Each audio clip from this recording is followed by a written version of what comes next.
Élaman, chapitre 5. Néphi et Léhi se consacrent à la prédication. Leur nom les invite à modeler leur vie sur celle de leurs ancêtres. Le Christ rachète ceux qui se repentent.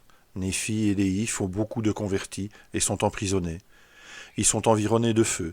Une nuée de ténèbres recouvre 300 personnes. La terre tremble et une voix commande aux hommes de se repentir.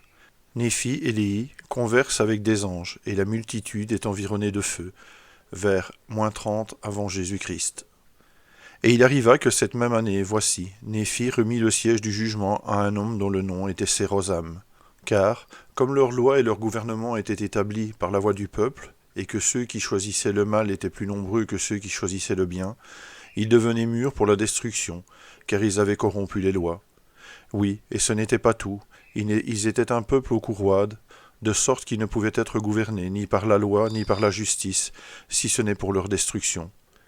Et il arriva que Néphi s'était lassé de leurs iniquités, et il céda le siège du jugement, et prit sur lui de prêcher la parole de Dieu pendant tout le reste de ses jours, et son frère Léhi aussi, tout le reste de ses jours. Car il se souvenait des paroles que leur père Élaman leur avait dites, et voici les paroles qu'il dit. Voici, mes fils, je désire que vous vous souveniez de garder les commandements de Dieu, et je voudrais que vous annonciez ces paroles au peuple. Voici, je vous ai donné le nom de nos premiers parents qui sortirent du pays de Jérusalem. Et cela je l'ai fait afin que lorsque vous vous souvenez de vos noms, vous vous souveniez d'eux, et que lorsque vous vous souvenez d'eux, vous vous souveniez de leurs œuvres, et lorsque vous vous souvenez de leurs œuvres, vous sachiez qu'il est dit et aussi écrit qu'elles étaient bonnes. C'est pourquoi, mes fils, je voudrais que vous fassiez ce qui est bien, afin que l'on puisse dire de vous et aussi écrire ce qui a été dit et écrit à leur sujet. Et maintenant, mes fils, voici, j'ai encore quelque chose à désirer de vous, désir qui est que vous ne fassiez pas ces choses afin de vous vanter, mais que vous fassiez ces choses afin de vous amasser un trésor dans le ciel, oui, qui est éternel et qui ne se dissipe pas, oui, afin que vous ayez ce don précieux de la vie éternelle, qui, nous avons des raisons de le penser, a été donné à nos pères. Oh, souvenez-vous, mes fils, des paroles que le roi Benjamin a dites à son peuple.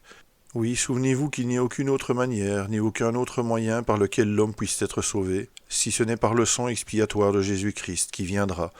Oui, souvenez-vous qu'il vient racheter le monde.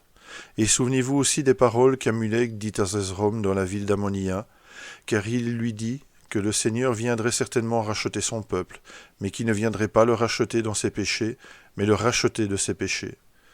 Et il a reçu du Père le pouvoir de les racheter de leurs péchés à cause du repentir.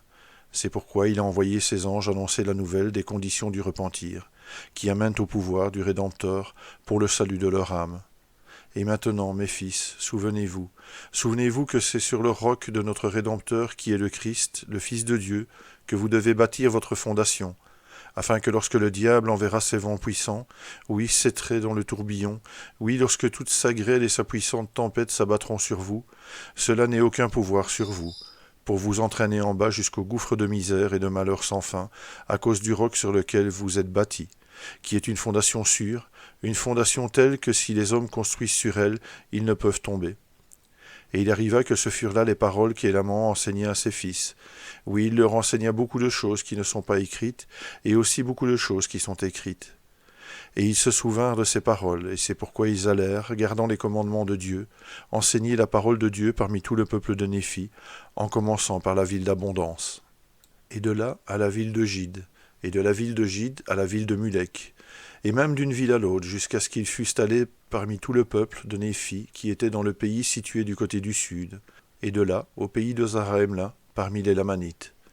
Et il arriva qu'ils prêchèrent avec une grande puissance, de sorte qu'ils confondirent beaucoup de ces dissidents qui avaient quitté les Néphites, de sorte que ceux-ci s'avancèrent et confessèrent leurs péchés, et furent baptisés en vue du repentir, et retournèrent immédiatement auprès des Néphites, pour s'efforcer de réparer auprès d'eux les torts qu'ils avaient causés. Et il arriva que Néphi et Léhi prêchèrent aux Lamanites avec une si grande puissance et une si grande autorité, car du pouvoir et de l'autorité leur avait été donné, afin qu'ils pussent parler, et ce qu'ils devaient dire leur était aussi donné. C'est pourquoi ils parlèrent au grand étonnement des Lamanites, au point de les convaincre, de sorte qu'il y eut 8000 d'entre les Lamanites qui étaient au pays de Zarahemla et alentour, qui furent baptisés en vue du repentir, et furent convaincus de la méchanceté des traditions de leur père. Et il arriva que Néphi et Léhi partirent de là pour aller au pays de Néphi. Et il arriva qu'ils furent pris par une armée de Lamanites et jetés en prison. Oui, cette même prison dans laquelle Amon et ses frères avaient été jetés par les serviteurs de Limi. Et après qu'ils eurent été jetés en prison sans nourriture pendant de nombreux jours, voici, ils entrèrent dans la prison pour les prendre afin de les tuer. Et il arriva que Néphi et Léhi furent environnés comme par du feu, de telle sorte qu'ils n'osèrent pas porter la main sur eux de peur d'être brûlés. Néanmoins, Néphi et Léhi n'étaient pas brûlés, et ils étaient comme s'ils se tenaient debout au milieu du feu, et n'étaient pas brûlés. Et lorsqu'ils virent qu'ils étaient environnés par une colonne de feu et que ne les brûlait pas, leur cœur prit courage, car ils voyaient que les Lamanites n'osaient pas porter la main sur eux, ils n'osaient pas non plus s'approcher d'eux, mais se tenaient là, comme s'ils étaient frappés de mutisme par l'étonnement. Et il arriva que Néphi et Léhi s'avancèrent, et commencèrent à leur parler, disant, « Ne craignez pas, car voici, c'est Dieu qui vous a montré cette chose merveilleuse dans laquelle il vous est montré que vous ne pouvez pas porter la main sur nous pour nous tuer. » Et voici, lorsqu'ils eurent dit ces paroles, la terre trembla extrêmement, et les murs de la prison tremblèrent comme s'ils étaient sur le point de s'écrouler par terre. Mais voici, ils ne tombèrent pas. Et voici, ceux qui étaient dans la prison étaient des Lamanites et des Néphites dissidents. Et il arriva qu'ils furent recouverts d'une nuée de ténèbres, et une crainte solennelle et terrible s'abattit sur eux. Et il arriva qu'une voix se fit entendre, comme s'il était au-dessus de la nuée des ténèbres, disant « Repentez-vous, repentez-vous, et ne cherchez plus à faire périr mes serviteurs que je vous ai envoyés annoncer de bonnes nouvelles. » Et il arriva que lorsqu'ils entendirent cette voix, et virent qu'elle n'était pas une voix de tonnerre, ni la voix de grand bruit tumultueux, mais voici que c'était une voix douce, d'une douceur parfaite, comme si cela avait été un chuchotement, et elle perçait jusqu'à l'âme même. Et malgré la douceur de la voix, voici, la terre trembla extrêmement, et les murs de la prison tremblèrent de nouveau, comme s'il était sur le point de s'écrouler par terre. Et voici, la nuée de ténèbres qui les avait recouverts ne se dissipait pas.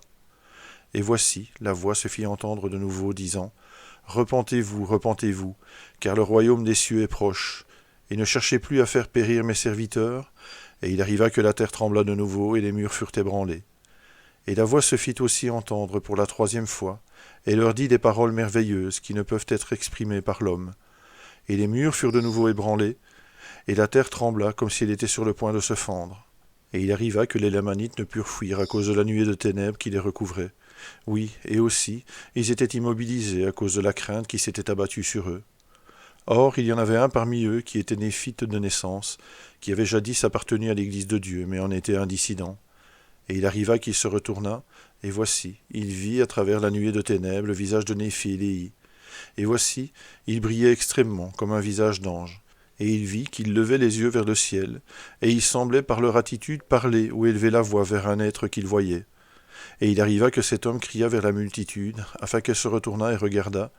Et voici, ils reçurent le pouvoir de se retourner et de regarder, et ils virent le visage de Néphi et de Léhi. Et ils dirent à l'homme, voici, que signifient toutes ces choses, et avec qui ces hommes conversent-ils? Or, le nom de l'homme était Aminadab, et Aminadab leur dit, il converse avec les anges de Dieu. Et il arriva que les Lamanites lui dirent, que ferons-nous pour que cette nuée de ténèbres soit enlevée et ne nous recouvre plus? Et Aminadab leur dit, vous devez vous repentir et crier vers la voix jusqu'à ce que vous ayez foi au Christ, qui vous a été enseigné par Alma et Amulek et Zézrom. Et lorsque vous ferez cela, la nuée de ténèbres sera enlevée et ne vous recouvrira plus. Et il arriva qu'ils commencèrent tous à crier vers la voix de celui qui avait fait trembler la terre. Oui, ils crièrent jusqu'à ce que la nuée de ténèbres fût dissipée. Et il arriva que lorsqu'ils jetèrent les regards alentour et virent que la nuée de ténèbres était dissipée et ne les recouvrait plus, voici, ils virent qu'ils étaient environnés, oui, chaque âme par une colonne de feu. Et Néphi et Léhi étaient au milieu d'eux. Oui, ils étaient environnés, oui, ils étaient comme au milieu d'un feu embrasé. Et cependant ils ne leur faisaient pas de mal, ni ne s'attaquaient au mur de la prison. Et ils étaient remplis de cette joie qui est ineffable et pleine de gloire. Et voici l'Esprit Saint de Dieu descendit du ciel et entra dans leur cœur, et ils furent remplis comme de feu, et ils pouvaient prononcer des paroles merveilleuses. Et il arriva qu'une voix leur parvint, oui, une voix agréable, comme si c'était un chuchotement, disant « la paix soit sur vous à cause de votre foi en mon bien-aimé qui était dès la fondation du monde. » Et alors quand ils entendirent cela, ils levèrent les yeux comme pour voir d'où venait la voix. Et voici, ils virent les cieux s'ouvrir, et des anges descendirent du ciel et les servirent. Et il y eut environ 300 âmes qui virent et entendirent ces choses. Et il leur fut commandé d'aller et de ne pas s'étonner, et ils ne devaient pas non plus douter. Et il arriva qu'ils allèrent instruire le peuple, annonçant dans toutes les régions alentour toutes les choses qu'ils avaient entendues et vues, de sorte que la plus grande partie des Lamanites en furent convaincus à cause de la grandeur des preuves qu'ils avaient reçues. Et tous ceux qui furent convaincus déposèrent leurs armes de guerre, et aussi leur haine et la tradition de leur père. Et il arriva qu'ils cédèrent aux Néphites les pays de leur possession.